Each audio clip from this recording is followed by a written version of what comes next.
پرون هم د یو څو علماو په باره کې اطلاع راغلې ده په افغانستان کې چا شهیدان کړي دي. موږ بار بار مخکې دا خبره موږ وکړله که حکومت نو حکومت طریقه دا وي که په افغانستان کې حکومت ویله که حکومت نو حکومت طریقه داره سړی ونیسه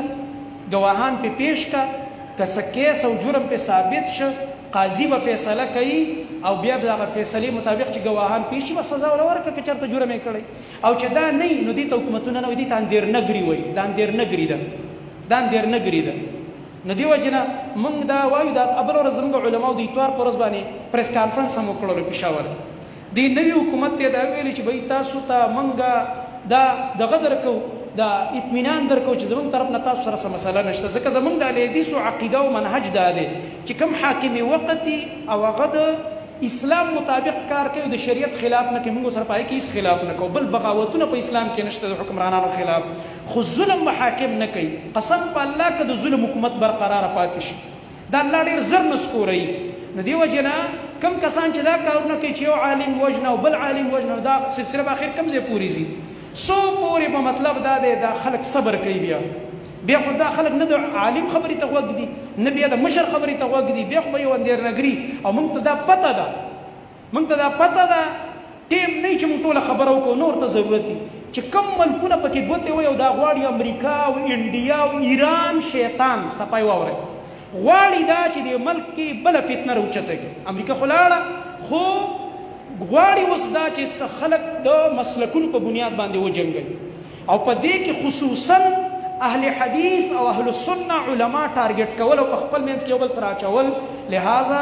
د دې انتهایی ادراک پکار دی دا موږ د نصیحت او د خیرخواهي خبره همیشه کړې ده موږ همیشه د امن د اتحاد او د اتفاق خبره کړې موږ چې کله هم چغه والي اواز هم اوچت کړی د مسلمانانو د اتحاد او د دې د تحفظ اواز هم اوچت کړی دی موږ دا غواړو کوم حکومت دا غواړي چې موږ کامیاب شو نو موږ ته دا مطالبه کوو چې اول د امن قیام راوله په کوم ملک کې او په کومه ځمکه چې د مسلمان مال او جان ته تحفظ نه و د هغه عزت محفوظ نه و والله العظیم که هلته امن راشي امن رانه په خوب کې بیا نشي لیدلی دا یاد ساته دې وجې نه دا نه ده پکار چې په زوره سړی بدبني پیدا کړي او دا داسې عناصر دي چې د بل چا په اشارو باندې دا کارونه کوي د کفارو په اشارو باندې دا کارونه کوي ځکه کفار په ټوله دنیا کې کفار د سلفي منهج دشمنان دي د قرآن او حدیث د دې سوچه منهج دشمنان دي لہذا سلفي علما دي که عوام دي که مدارس دي که مساجد دي دوی ته د مکمل تحفظ ورکړلی شي او دا د دوی حق دی عجیبه دا ده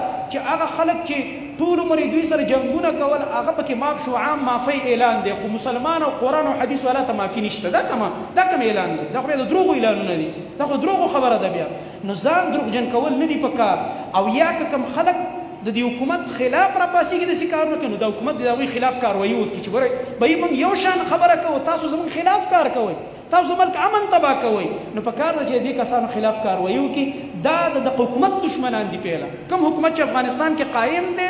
دا خلک چې دا کارونه کوي دا اول د حکومت دشمنان دي بیا د عام امت مسلمه وروستو دشمنان دي اول د خپل حکومت دشمنان دي چې په کوم ملک کې ته اوسېږي او هلته لګې حکومت یو اعلان کوي او ته لګې د هغې په مقابل کې بل شان کاروایي نه کوي او بل شان کارونه کوي که یو سړی مجرم دی یو سړي باندې کیس دی دا قاضیان څه دپاره دي که نه محکمې نشته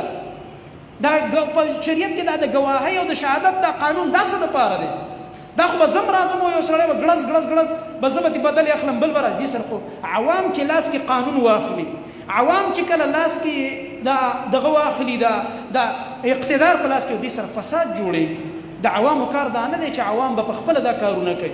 عوام به په خپله چې کوم دی د حکومت ریټونه چیلنج کوي په خپله به د یو بل نه بدل اخلي نه د حکومت ذمه داري دی چې دا به د مظلوم سره ودرېږي او د ظالم خلاف به کاروایي کوي نو دا زموږ یو همدردانه اپیل دی او دا اپیل مخکې موږ کړی بیا یې کوو بیا به یې کوو او دا د دې د خیرخواهۍ دپاره موږ کوو الله رب العالمین دې په ټول عالم اسلام کې امن او امان قایم کړي الله رب العالمین دې څوک چې د امن دشمنان دي د قرآن او حدیث د منهج دشمنان دي الله دې ورته هدایت نصیب کړي که هدایت په قسمت کې نه الله دې داسې د عبرت نمونه وګرځوي چې دا ټول عالم یې تماشا